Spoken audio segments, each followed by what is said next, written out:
India என்று சொல்லுகிற போது உலகத்தில் இருக்கக்கூடிய ஜனநாயக எண்ணம் கொண்டவர்கள் அனைவரும் இந்த நாட்டை பார்த்து அதிசயப்படுவார்கள்.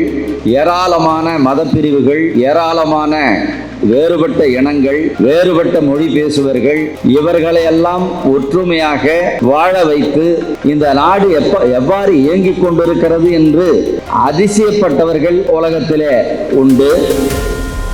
இந்து ராஷ்டிரத்தை அமைப்போம் என்று சொல்லி மிக மோசமான ஒரு சர்வாதிகார எதேச்சதிகார ஒரு நாட்டை, ஒரு பாசிச நாட்டை உருவாக்குவதற்கான முயற்சியை அவர்கள் செய்து கொண்டிருக்கிறார்கள். ஒரு பாசிச சர்வாதிகார நாடாக இந்தியாவை மாற்றோம் என்று வெளிப்படையாக சொல்ல முடியாது. ஆனால் அவர்கள் இந்து ராஷ்டிரம் என்று சொல்லுவதுங்கிறது முழுக்க முழுக்க ஒரு பாசிச அரசாங்கம், பாசிச அரசு செயல்படுகிற அப்படிப்பட்ட ஒரு செட்டப்பை தான் அவங்க ஏற்படுத்த விரும்புகிறார்கள். இந்த படுகொலையை கண்டித்தார்கள். பகல்காம் படுகொலை கண்டித்து ஒரே கேள்வி, ஏன் பாதுகாப்பு ஏற்பாடுகள் சரியாக இல்லை? பாதுகாப்பு ஏற்பாடுகள் அங்க இருந்திருந்தால் இந்த உயிர்களை பாதுகாத்திருக்க முடியுமே என்று சொல்லி ஒரு சுயமாக சிந்திக்கிற ஒவ்வொரு மனிதனுக்கும் எழக்கூடிய கேள்வி. அதை பேஸ்புக்கில், சமூக ஊடகத்தில் பதிவிடுகிறார்கள். அப்படி பதிவிட்டவர்களை எல்லாம் தேடி தேடி கண்டுபிடித்து அவர்களை எல்லாம் இன்றைக்கு சிறையில் அடைத்துக் கொண்டிருக்கிறார்கள். அதே திரிபுரா, பாஜக ஆளக்கூடிய அதே திரிபுரா மாநிலத்தில் முஸ்லிம்களை வெட்ட வேண்டும், கொல்ல வேண்டும் என்று சொல்லி பதிவு போட்டவர்கள் எல்லாம் சுதந்திரமாக தெருவில் நடமாடி கொண்டிருக்கிறார்கள். இதை கண்டித்த, இந்த படுகொலையை கண்டித்தவர்கள் இதற்கு முறையான விசாரணை வேண்டும் என்று நியாயமாக கோரிக்கை வைத்தவர்கள் இன்றைக்கு சிறையில் இருந்து கொண்டிருக்கிறார்கள்.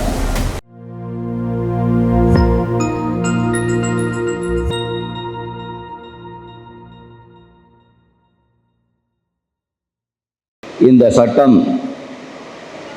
துவக்கத்திலே திருத்தங்கள் குறித்து முன்மொழியப்பட்ட போதே அதை இடதுசாரிகள் கடுமையாக எதிர்த்தார்கள். மார்க்சிஸ்ட் கம்யூனிஸ்ட் கட்சி நாடு முழுவதும் வலுவான பிரச்சாரத்தையும் போராட்டங்களையும் நடத்தியது. கடந்த மாதம் 17ஆம் தேதி தமிழகம் முழுவதும் தர்ணா போராட்டம் என்கிற ஒரு இயக்கத்தை முன்னெடுத்து பல்லாயிரக்கணக்கான தோழர்கள் கலந்து கொண்டிருக்கிற, பல்வேறு அமைப்பினுடைய நண்பர்களெல்லாம் கலந்து கொண்ட அந்த போராட்டத்தை நடத்தியிருக்கிறோம்.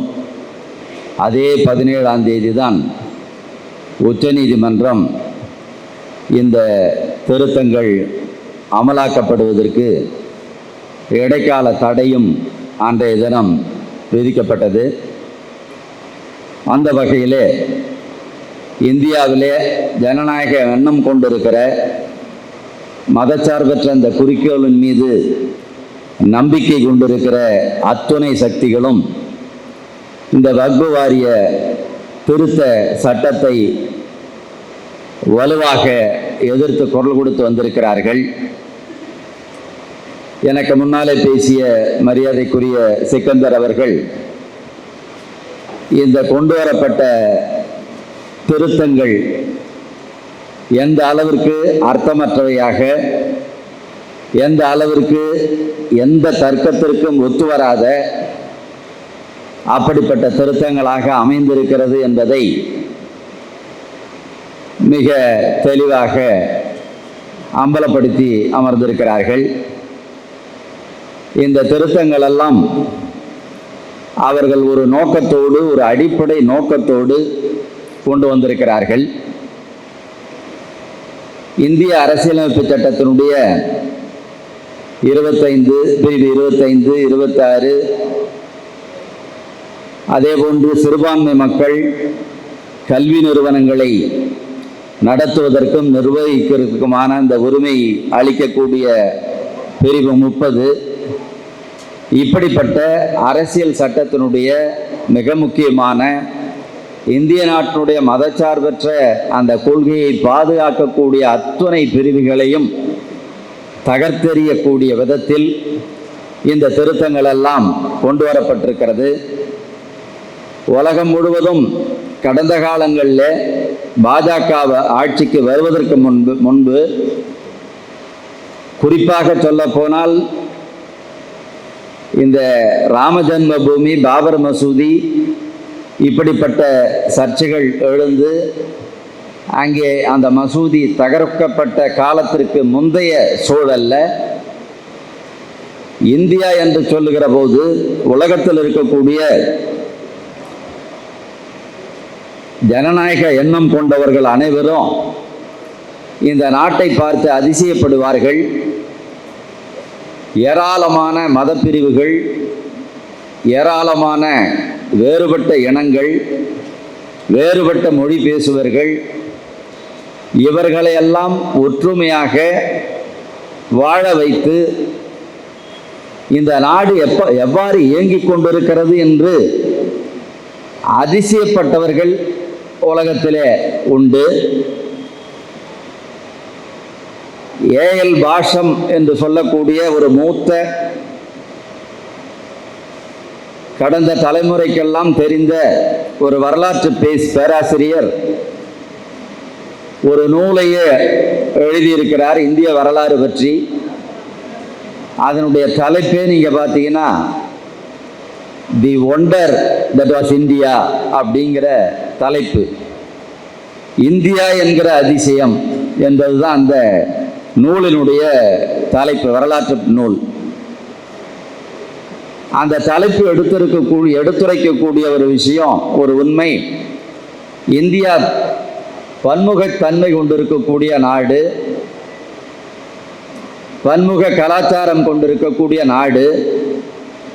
ஆனால் மக்கள் பல்வேறு பிரச்சனைகள் இருந்தாலும் கூட ஓவராலாக எடுத்து பார்க்கிற போது ஒற்றுமையாக வாழ்ந்து கொண்டிருக்கிறார்கள் என்கிற அந்த விஷயமே மிகவும் அதிசயமான, ஆச்சரியப்படத்தக்க, பாராட்டத்தக்க, இந்தியாவினுடைய ஒரு மிகச்சிறந்த மாண்பாக உலகம் முழுவதும் பார்க்கப்பட்டது.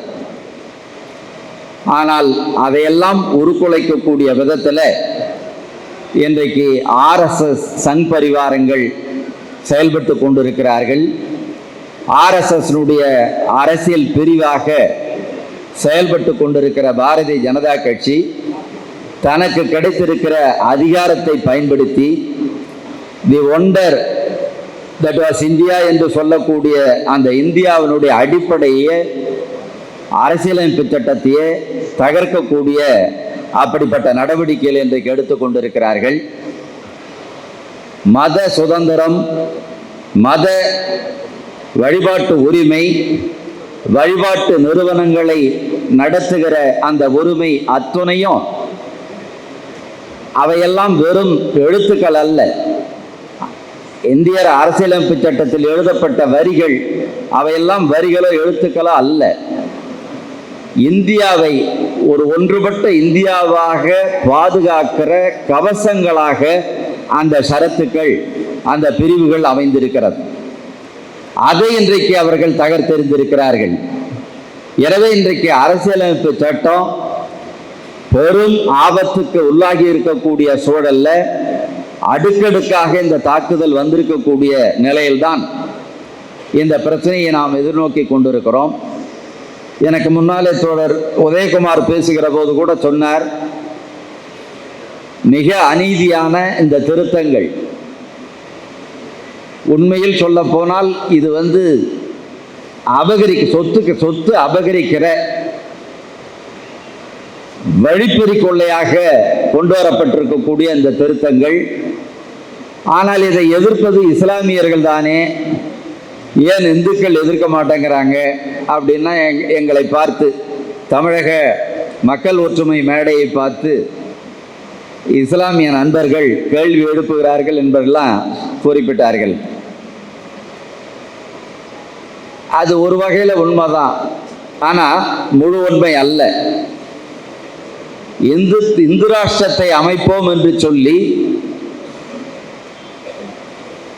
மிக மோசமான ஒரு சர்வாதிகார, எதேச்சதிகார ஒரு நாட்டை, ஒரு பாசிச நாட்டை உருவாக்குவதற்கான முயற்சியை அவர்கள் செய்து கொண்டிருக்கிறார்கள். ஒரு பாசிச சர்வாதிகார நாடாக இந்தியாவை மாற்றோம் என்று வெளிப்படையாக சொல்ல முடியாது. ஆனால் அவர்கள் இந்து ராஷ்டிரம் என்று சொல்லுவதுங்கிறது முழுக்க முழுக்க ஒரு பாசிச அரசாங்கம், பாசிச அரசு செயல்படுகிற அப்படிப்பட்ட ஒரு செட்டப்பை தான் அவங்க ஏற்படுத்த விரும்புகிறார்கள். இந்துக்கள் பலர் இந்து ராஷ்டிரம் என்று சொல்லுகிற போது இந்துக்களுக்கு இந்த நாடே இந்துக்களின் நாடாக மாறிவிடும், எல்லாமே இந்துக்கள் தான், இந்துக்களுக்கு பெரிய எல்லாம் கிடைக்கிறதெல்லாம் எல்லாமும் கிடைச்சிடும், எது எதெல்லாம் வேணுமோ அத்தனையும் கிடைக்கும், ஒரு சொர்க்கமாக இருக்கும் என்றெல்லாம் அவர்களை நம்ப வைத்திருக்கிறார்கள். ஆனால் நீங்க பார்த்தீங்கன்னாக்கா இந்த சமீபத்தில் இந்த பகல்காம் பிரச்சனை வந்த பிற்பாடு ஏராளமான பேர் சிறையில் அடைக்கப்பட்டிருக்கிறார்கள். அவர்கள் எந்த குற்றமும் செய்யவில்லை, யாரையும் துப்பாக்கியால போய் படுகொலை செய்யல, எதையும் செய்யல, வீட்டில் உட்கார்ந்துட்டு செல்போன்ல இந்த படுகொலையை கண்டித்தார்கள்.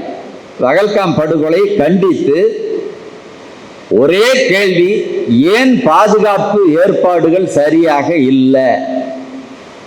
பாதுகாப்பு ஏற்பாடுகள் அங்க இருந்திருந்தால் இந்த உயிர்களை பாதுகாத்திருக்க முடியுமே என்று சொல்லி ஒரு சுயமாக சிந்திக்கிற ஒவ்வொரு மனிதனுக்கும் எழக்கூடிய கேள்வி. ஒரு போலீஸ்கார் கூட இல்லைன்னு எல்லாருமே கேட்டுக்கிட்டு இருக்காங்க. அந்த சுற்றுலா தலத்தில் அதிகமான மக்கள் கூடுகிற இடத்துல அதை ஃபேஸ்புக்கில் சமூக ஊடகத்தில் பதிவிடுகிறார்கள். அப்படி பதிவிட்டவர்களை எல்லாம் தேடி தேடி கண்டுபிடித்து அவர்களை எல்லாம் இன்றைக்கு சிறையில் அடைத்து கொண்டிருக்கிறார்கள். திரிபுராவில் மட்டும் ஏராளமான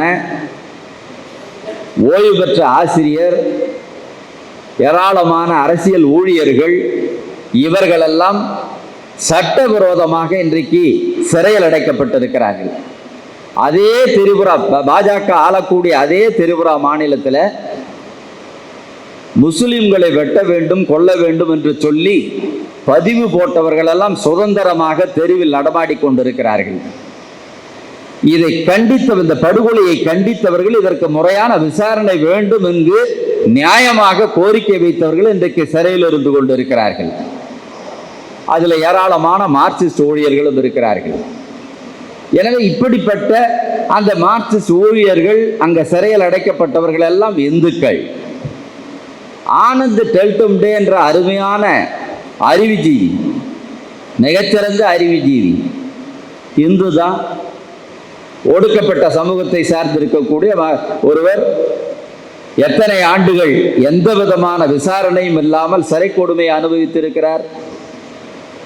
எனவே இந்துக்களுக்கும் ஒரு பெரிய ஆபத்தாக இந்த இந்து ராஷ்டிரா என்கிற இந்த நிகழ்ச்சி நிரல் அமைந்திருக்கிறது என்கிற உண்மையை இந்துக்களுக்கு புரிய வைக்க வேண்டிய அவசியம் இருக்கிறது. ஆனால் ஒன்றும் தெரியாம இல்லை. கடந்த பாராளுமன்ற தேர்தலில் ஏன் பாஜகவுக்கு மெஜாரிட்டி கிடைக்கவில்லை, ஏன் மெஜாரிட்டி இழந்தார்கள்? அவங்க மெஜாரிட்டி இழந்ததற்கான காரணம் 400 எட்டுவோம், 400 சீட்டுகளை கைப்பற்றுவோம் என்றெல்லாம் அவர்கள் பேசினார்களே. ஏன் 400 வரல, 300 வரல? ஏன் அவர்களுக்கு மெஜாரிட்டி வரல? அவங்களை கவுத்ததில் பெரும்பகுதி இந்து ஓட்டுக்கள். அவர்கள் மெஜாரிட்டி எட்டாமல் தடுத்ததுங்கிறது அதுல பெரும்பான்மையாக இந்துக்கள் எதிராக இருந்ததன் காரணமாகத்தான். எனவே எல்லாரையும் எல்லா காலத்திலையும் ஏமாற்ற முடியாது. இந்த வக்ஃபு சட்டத்தை பொறுத்த அளவில் மறைந்த எங்களுடைய தலைவர் சீதாராம் யெச்சூரி அவர்கள் சொல்லுவார்கள், பாரதிய ஜனதா கட்சி அரசு என்று சொல்லுகிற போது அதை அவர் வரையறுத்தார் 2 வார்த்தைகள்ல, 2 சொற்கள்ல அதை வரையறுத்தார். அந்த பாஜக அரசு என்பது கார்ப்பரேட் கம்யூனல் அரசு, கார்ப்பரேட் வகுப்புவாத அரசு, அவ்வளவுதான். அதனுடைய கொள்கை அத்தனை இதில் தான் அடங்கி இருக்கிறது. கார்ப்பரேட் கம்பெனிகளை, கார்ப்பரேட் முதலாளித்துவத்தை ஆதரிக்கிற, வலுப்படுத்துகிற, அவருடைய சொத்துக்களை அதிகரித்து கொண்டிருக்கிற அந்த வேலையை செய்து கொண்டிருக்கிற அரசு. ஒவ்வொரு ஆண்டும் இந்தியாவிலே ஏராளமான பில்லியனர்கள், உலக முதன்மை பணக்காரர்கள் எல்லாம் உருவாகி கொண்டே இருக்கிறார்கள். அந்த வேலையைத்தான் இவர்கள் செய்து கொண்டிருக்கிறார்கள். அந்த நோக்கத்தினுடைய ஒரு பகுதியாகத்தான் இந்த வக்ஃப் சட்ட திருத்தம் வருகிறது. அவர்கள் வேண்டுமென்ற ஒரு பொய்யான கதையை சொல்லி, ரயில்வேக்கு இருக்கக்கூடிய சொத்து இராணுவத்துக்கு இருக்கிற சொத்தை விட அதிகமாக இந்த வக்ஃப் சொத்து இருக்கிறது என்கிற கட்டுக்கதையை சொல்லி, உண்மைக்கு மாறான வதந்தியை கிளப்பி இந்த சொத்துக்களை அபகரிப்பதற்கான முயற்சிகளை அவர்கள் செய்து கொண்டிருக்கிறார்கள். அபகரிப்பது மட்டுமல்ல, இந்த சொத்துக்களை அபகரித்து முழுக்க முழுக்க கார்ப்பரேட் கையில், அதானி, அம்பானி, டாடா, பிர்லா, மிட்டல், இந்த இப்படிப்பட்ட பெரும் கார்ப்பரேட் முதலைகளுக்கு இந்த சொத்துக்களை தாரை வார்ப்பதற்கு அவர்கள் முயற்சி செய்து கொண்டிருக்கிறார்கள். எல்லா இடங்கள்லையும் சொத்து கைப்பற்றல் நடந்து கொண்டிருக்கிறது. இன்னும் எல்லா இடங்கள்லையும் இருக்கிற சொத்தெல்லாம் அவர்கள் சுருட்டி கொண்டிருக்கிறார்கள். எல்லா வகையான வாய்ப்பு வசதிகளும் கார்ப்பரேட்டுகளுக்கு ஏற்படுத்தி கொண்டிருக்கிறார்கள். எனவே இந்த கார்ப்பரேட் ஆதரவு கொள்கையினுடைய ஒரு பகுதியாகத்தான் இந்த வக்ஃப் சட்ட திருத்தம் வந்திருக்கிறது என்கிற அந்த உண்மையை மக்களிடம் நாம் கொண்டு செல்ல வேண்டிய அவசியம் இருக்கிறது.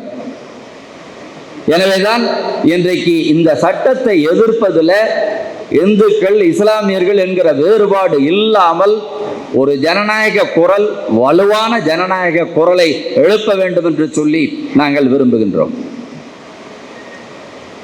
அதில் இருக்கக்கூடிய பல்வேறு அம்சங்கள் இன்றைக்கு இந்திய அரசியலமைப்பு சட்டத்தை நொறுக்கக்கூடிய பல அம்சங்கள் அதில் இருந்து கொண்டிருக்கிறது என்பதை நாம் அறிவோம். இப்படிப்பட்ட அரசியலமைப்பு சட்டத்தை பாதுகாப்பது அனைவருடைய கடமை. இந்த அரசியலமைப்பு சட்டத்தினுடைய அரசியலமைப்பு சட்டம் இன்னும் விளக்கப்படலை. அவர்கள் கையில தான் வைத்து கொண்டிருக்கிறார்கள். என்ன சொல்ல போனா, குடியரசு தினத்தில் பிரதமர் உரையாற்றுகிறார், எல்லாமே செய்து கொண்டிருக்கிறார். அவர்களுடைய சூழ்ச்சி என்னன்னாக்கா, கடந்த காலங்களில் ஜெர்மனியில், இத்தாலியில் பாசிச சர்வாதிகாரிகள் வருகிற போது, ஆட்சிக்கு வருகிற போது, ஏற்கனவே இருந்த அந்த சட்டத்தை எல்லாம் தூக்கி எறிந்து அவர்கள் அவங்க இஷ்டப்படி ஆட்சியை நடத்தினார்கள். ஒரு கொடூர ஆட்சி, மிருகத்தனமான ஆட்சி, பாசிச ஆட்சியை இத்தாலியிலையும் ஜெர்மனியிலையும் முசோலினியும் ஹிட்லரும் அங்கே ஆட்சி நடத்தினார்கள்.